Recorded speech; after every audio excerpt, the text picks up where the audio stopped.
बहुत समय पहले मीनापुर छोटे से गांव में ममता नाम की बहुत ही गरीब औरत अपने बेटे लोकेश के साथ एक छोटे से घर में रहती थी। ममता दूसरों के घरों में खाना बनाने का काम किया करती थी, जिससे घर का गुजारा होता था। एक दिन ममता लोकेश से कहती है, लोकेश बेटा, जा भानु भैया की दुकान से घर का राशन ले आ। अगर वो पैसे मांगे तो कह देना कि पैसे अगले महीने दे देंगे। ठीक है माँ, मैं अभी राशन ले आता हूँ। दोस्तों, वीडियो अच्छी लगी हो तो लाइक करें, सब्सक्राइब करें, लोकेश कमेंट भानु की करें। दुकान पर राशन लेने पहुंच जाता है। वो भानु से कहता है, भानु भैया, माँ ने राशन मंगाया है। उन्होंने कहा है कि पैसे अगले महीने दे देंगे। तुमने मुझे क्या समझ रखा है, जो मुंह उठाए उधार लेने चले आते हो यहाँ। अरे उधार की वजह से मेरी दुकान बंद होने की कगार पे है। अभी तुमने पहले के पैसे दिए नहीं है और उधार लेने चले आए। देखो भाई, मैं उधार का कोई सामान नहीं दे सकता। भानु दुकानदार की ये बात सुनकर लोकेश अपने घर की ओर चल पड़ता है और वो सोचने लगता है, मैं कितना अभागा हूँ जो 2 वक्त के खाने के लिए पैसे नहीं जुटा सकता। माँ किस तरह दूसरों के घरों में काम करती है। अब मुझसे उनका दुख देखा नहीं जाता। बेचारी कब तक दूसरों का काम करती रहेंगी। मुझे कोई काम जरूर करना होगा। शायद अब वक्त आ गया है कि मुझे अपनी जिम्मेदारी संभालनी होगी, ताकि मैं अपनी माँ को इस स्थिति से निकाल सकूं और उनकी जिंदगी में थोड़ी खुशियाँ ला सकूं। लोकेश ये सोच ही रहा था, तभी उसकी नजर एक ऋषिवर पर पड़ी। ऋषिवर ने लोकेश को अपने पास बुलाया और बोले, क्यों उदास हो प्यारे बेटे? तुम्हें देखकर ऐसा लगता है जैसे तुम किसी बड़ी समस्या से जूझ रहे हो। ऋषिवर, मैं एक गरीब लड़का हूँ। मेरे पास कुछ नहीं है, सिर्फ एक सपना है कि एक दिन मैं अपनी माँ की मदद कर सकूं। वो दूसरों के घरों में जाकर काम करती है, फिर भी उन्हें इतने पैसे नहीं मिलते जिससे पूरे महीने का गुजारा हो जाए। मुझे तो समझ में नहीं आ रहा कि मैं क्या करूं। मेरी जिंदगी में आगे क्या होगा। तुम्हारे मन में जो सपना है वो एक दिन जरूर पूरा होगा बेटा। तुम बड़े तकदीर वाले हो। तुम्हारा भाग्य बहुत उज्जवल है। बहुत ही जल्दी ऐसा वक्त आएगा जब हर किसी की जुबान पर सिर्फ तुम्हारा नाम होगा। लेकिन मैं तो केवल एक साधारण सा लड़का हूँ। मेरे पास तो साधन भी नहीं है और ना ही मैं कोई राजा हूँ। फिर हर किसी की जुबान पर मेरा नाम क्यों होगा स्वामी? मैं समझ नहीं पा रहा हूँ कि आप क्या कहना चाहते हैं। इस संसार में हर एक व्यक्ति की कहानी अनोखी होती है और तुम्हारी कहानी अभी शुरू हुई है। इतना कहकर ऋषिवर वहाँ से चले जाते हैं। लोकेश को उनकी कोई भी बात समझ नहीं आती है और फिर लोकेश भी अपने घर चला जाता है। बेटा, तू खाली हाथ क्यों चला आया? मैंने तो तुझे घर का राशन लेने भेजा था। माँ, भानु भैया ने उधार राशन देने के लिए मना कर दिया है। वो कह रहे थे कि मैं तुम्हें और उधारी नहीं दे सकता। तुम्हारे ऊपर पहले के ही बहुत पैसे हैं। कोई बात नहीं बेटा, मैं आज मालकिन से पैसे लेकर आऊंगी। तू भानु का हिसाब कराना। जा तू खाना खा ले। माँ, मैं खाना बाद में खाऊंगा। आप पहले मुझे एक बात बताओ। जब मैं रास्ते में आ रहा था तो मुझे एक ऋषिवर मिले थे। वो कह रहे थे कि मैं बहुत तकदीर वाला हूँ। कुछ ही दिनों में हर किसी की जुबान पर मेरा ही नाम होगा। मैं तो उनकी बात समझ ही नहीं पाया। अगर तुम्हें कुछ समझ में आया तो तुम मुझे बताओ माँ। क्या सच में उन्होंने ऐसा कहा? हाँ माँ, उन्होंने ऐसा ही कहा। बेटा, जब तेरा जन्म हुआ था तब भी एक ऋषि ने मुझसे कहा था कि ये तेरा बेटा बहुत भाग्यशाली है, बड़ा होकर ये राजकुमार बनेगा। लेकिन मैंने उनकी बात पर कुछ ध्यान नहीं दिया था। माँ, ये सब फिजूल की बातें हैं। भला एक गरीब माँ का बेटा राजकुमार कैसे बन सकता है? राजकुमार तो राजा का बेटा बनता है। तुम सही कहते हो लोकेश, लेकिन कभी कभी ये भविष्यवाणी सच भी हो जाती है। मैंने खुद अपनी आंखों से भविष्यवाणियों को सच होते हुए देखा है। हमारे गांव में सुनीता नाम की एक औरत ने एक बेटी और बेटे को जन्म दिया था। उन बच्चों की खुशी में उस औरत के पति महेंद्र ने आसपास के सभी गांवों में दावत की थी। वो औरत भविष्यवाणी में बहुत विश्वास करती थी, इसलिए उसने अपने बच्चों का भविष्य पूछने के लिए एक ऋषि को बुलाया। उस ऋषि ने उससे कहा, मैं तुम्हें इन बच्चों का भविष्य नहीं बता सकता और तुम्हारे लिए भी यही बेहतर होगा कि तुम कभी भी इन बच्चों का भविष्य जानने की कोशिश मत करना, वरना तुम्हारा ये खुशहाल जीवन पल भर में दुख में बदल जाएगा। लेकिन ऋषिवर, ऐसा क्या है इन बच्चों के भविष्य में जो आप हमें बताना नहीं चाहते? हमने तो ऐसा कोई पाप नहीं किया है जिसकी सजा इन बच्चों को मिले। कितनी दुआओं के बाद ईश्वर ने हमें ये 2 जुड़वा बच्चे दिए हैं। कृपया करके आप मुझे बताएं, इन बच्चों के भविष्य में क्या लिखा है? ठीक है, अगर तुम अपने बच्चों का भविष्य जानना चाहती हो तो सुनो। तुम्हारा ये बेटा बड़ा होकर अपनी जुड़वा बहन से शादी करेगा। ऋषि की ये बात सुनकर सुनीता के होश उड़ गए। ऐसा कैसे हो सकता है ऋषिवर? भला एक भाई अपनी बहन से कैसे शादी कर सकता है? मैं ये भविष्यवाणी नहीं मानता। तुम झूठ बोल रहे हो। मैं आपकी बातों पर विश्वास नहीं कर सकता। अगर बेटा तुम्हें मेरी बातों पर विश्वास नहीं तो कोई बात नहीं। जब समय आएगा तो तुम सब खुद देख लोगे। इतना कहकर रिसीवर वहाँ से चले जाते हैं।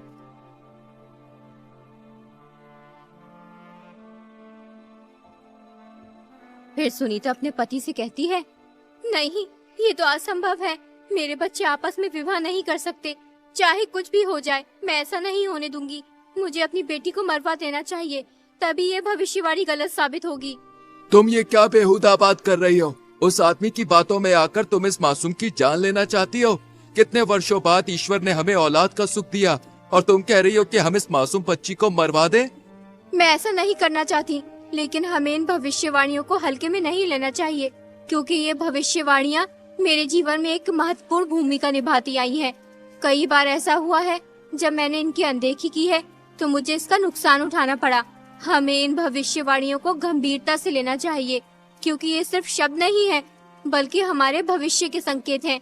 इसलिए इस भविष्यवाणी को नजरअंदाज करना हमारे लिए सही नहीं होगा। देखो सुनीता, हमें समझदारी से सोच समझकर ही कोई कदम उठाना चाहिए। बताओ, अब हमें क्या करना होगा? तुम इस बच्चे को कहीं दूर ले जाकर मार दो। हमें ना चाहते हुए भी ऐसा करना ही होगा। इसी में हमारी भलाई है।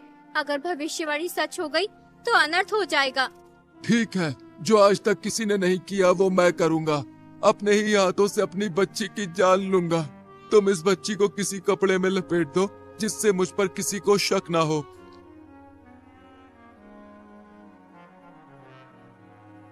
वो आदमी उस बच्ची को एक ऊंची पहाड़ी पर ले जाता है और फिर उसे पहाड़ी से नीचे फेंक देता है, लेकिन वो बच्ची किसी तरह बच जाती है। एक अमीर आदमी उस जगह से गुजर रहा होता है, तभी उसकी नजर उस बच्ची पर पड़ती है। अरे वाह, कितनी प्यारी बच्ची है। लेकिन ये बच्ची इस जंगल में क्या कर रही है? इसे यहाँ पर कौन छोड़कर गया होगा? मुझे इसे अपने साथ लेके जाना चाहिए, वरना इसे कोई जंगली जानवर खा जाएगा। वो अमीर आदमी उस बच्ची को अपने घर ले जाता है। अरे कहाँ हो भाग्यवान, जरा जल्दी इधर आओ। ये देखो मेरे साथ कौन आया है। अरे ये किसका बच्चा उठा लाए हैं आप? मैं क्या तुम्हें कोई बच्चा उठाने वाला दिखाई देता हूँ? अरे नहीं, मेरा मतलब वो नहीं जो आप समझ रहे हैं। मेरे कहने का मतलब ये है कि तुम्हें ये बच्चा कहाँ से मिला? ये नन्ही परी मुझे पहाड़ियों वाले जंगल में मिली है। पता नहीं इसे वहाँ पर कौन छोड़ के गया था। मुझे इस बच्ची पर दया आई और मैं उसे उठा के ले आया। ये तुमने बहुत अच्छा किया जिस बच्ची को अपने साथ ले आए। देखो ये बच्ची कितनी सुंदर है, देखने में बिल्कुल चांद का टुकड़ा लग रही है। आज से ये बच्ची हमारे परिवार का हिस्सा है। हम इसे भी अपने बेटे सुहन की तरह ही पालेंगे। अब से हमारे एक नहीं बल्कि 2 बच्चे हैं। यूं ही कई वर्ष बीत जाते हैं। अब वो दोनों भाई बहन बड़े हो चुके होते हैं। अपने बेटे को जवान होता देख सुनीता और उसका पति बहुत खुश होते हैं कि भविष्यवाणी गलत साबित हुई, लेकिन होना तो वही था जो तकदीर में लिखा था।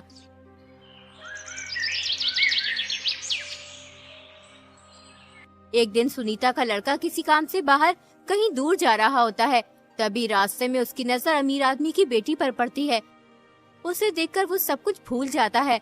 वो अपने माँ बाप को बगैर कुछ लड़की से शादी कर लेता है और उस लड़के घर ले आता है। माँ, मैंने इस लड़की से शादी कर ली है। ये सेठ हमीर चंद की बेटी है। बेटा, तुझे शादी करने की इतनी भी जल्दी क्या थी? एक बार हमसे पूछ तो लेता। आखिर हम तेरे माता पिता हैं। हमने तुझे पाल पोस कर इतना बड़ा किया है, इसलिए हमारा भी हक बनता है कि तेरे सुख दुख में साथ रहें। अरे भाग्यवान, तुम भी ये क्या बात लेकर बैठ गई हो? अरे हमें तो खुश होना चाहिए। हमारे बेटे की खुशी में ही तो हमारी खुशी है। बेटी, तुम बहुत दूर से चल के आई हो, जाओ थोड़ा आराम कर लो। बेटी, तुम कितने भाई बहन हो? सासू जी, हम 2 भाई बहन हैं, लेकिन मैं सेठ अमीर चंद की सगी बेटी नहीं हूँ। मैं तो उन्हें पहाड़ी के पास मिली थी, लेकिन उन्होंने मुझे कभी माँ पापा की कमी महसूस नहीं होने दी। अपने बेटे की बहू के मुंह से ये बात सुनकर सुनीता सब समझ जाती है कि ये लड़की हमारी बेटी है।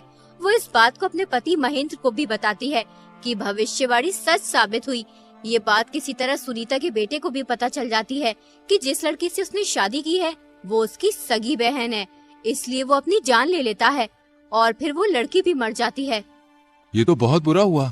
इस बात को सुनकर मुझे पूरा विश्वास हो गया कि भविष्यवाणियाँ सच होती हैं। हमें इन्हें हल्के में नहीं लेना चाहिए। हाँ बेटा, मैं तुझे यही समझा रही थी कि इन भविष्यवाणियों को झूठ समझने की कोशिश मत करना।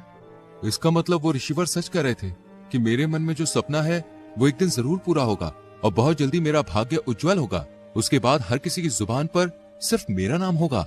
जिस राज्य में लोकेश रहता था, उस राज्य का राजा सूरजमहल बहुत ही शांति प्रिय और दयालु था। उसके शासन में सभी खुश रहते थे। प्रजा भी राजा को बेहद पसंद करती थी। हर कोई गर्व महसूस करता था कि वे ऐसे राज्य में रहते हैं जहाँ एक शांति प्रिय और समझदार राजा शासन कर रहा है। राजा के राज्य की सूचित व्यवस्था के पीछे जिस आदमी का हाथ था वो थे उनके सबसे प्रिय सलाहकार रघुवीर सिंह।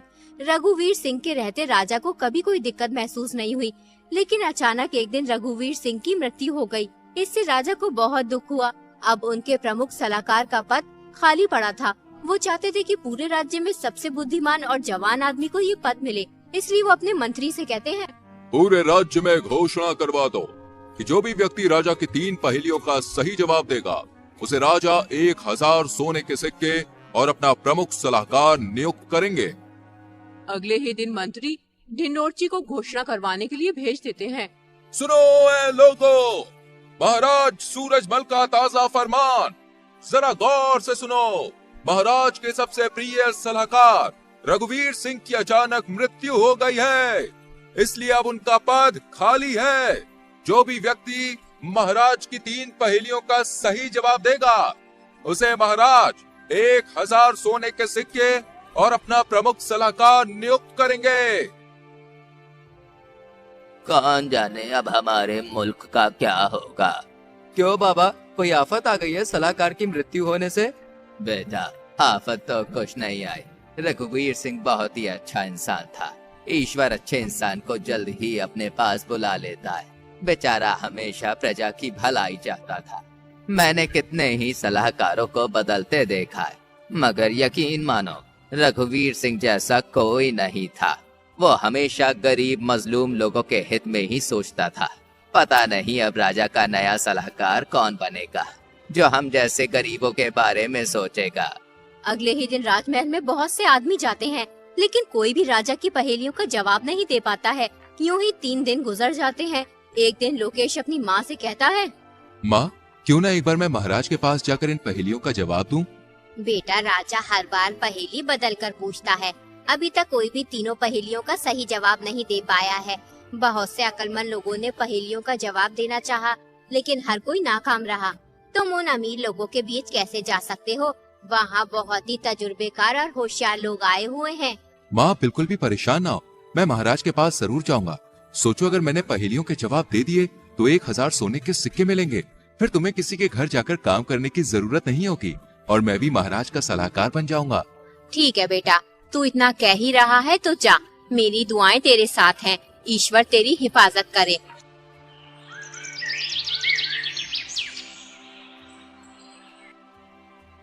अगले दिन लोकेश राजमहल पहुंच जाता है। महाराज उससे पूछते हैं, तुम यहाँ किस लिए आए हो? महाराज, मैं यहाँ आपकी पहेलियों का जवाब देने आया हूँ। अभी तक कोई भी मेरी पहेलियों का जवाब दे नहीं पाया। तुम समझदार लगते हो, जवान भी हो, शायद तुम मेरी पहेलियों का जवाब दे सकते हो।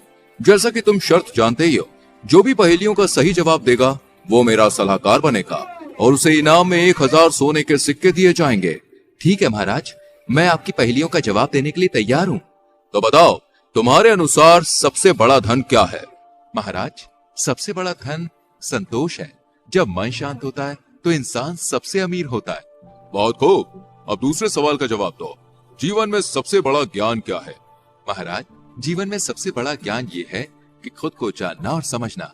जब हम अपने आप को पहचानते हैं तब हम दूसरों को भी समझ पाते हैं। सही उत्तर। अब तीसरा और आखिरी सवाल, सच्ची मित्रता का अर्थ क्या है?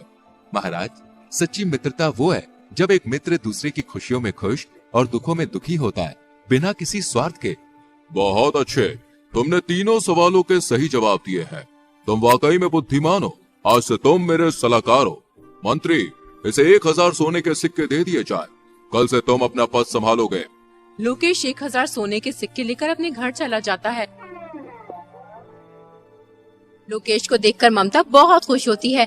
वो लोकेश से कहती है, बेटा, जब से तू गया है तब से ही मैं तेरे लिए दुआ कर रही थी कि तू कामयाब हो, और ईश्वर ने मेरी दुआ सुन ली।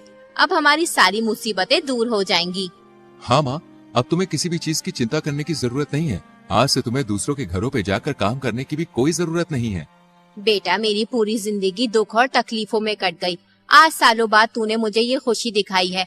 अगर आज तेरे पिताजी जिंदा होते तो बहुत खुश होते। पूरे राज्य में ये बात फैल जाती है कि ममता का बेटा राजा का सलाहकार बन गया है। सब बहुत खुश होते हैं क्योंकि लोकेश बहुत ही समझदार और नेक लड़का था। एक दिन लोकेश महर से अपने घर जा रहा होता है, तभी रास्ते में दो भाई एक घोड़ी के बच्चे के ऊपर झगड़ते हुए दिखाई देते हैं। लोकेश उनके पास जाकर बोला, आखिर तुम दोनों लड़के रहे हो? जिस आदमी को तुम मेरे सामने खड़ा देख रहे हो, ये मेरा बड़ा भाई है। ये एक नंबर का झगड़ालू इंसान है। ईश्वर इसे गारत करे। हमारे पिताजी जो भी छोड़कर मरे थे, हमने उसे आपस में बांट लिया। मेरे हिस्से में घोड़ी आई थी, उस घोड़ी ने एक बच्चा दिया। ये बेईमान इंसान उस घोड़ी के बच्चे को अपना बता रहा है। जरा आप इसे समझाइए, जब बच्चा मेरी घोड़ी ने दिया तो वो घोड़ी का बच्चा मेरा हुआ या इस बकबक का?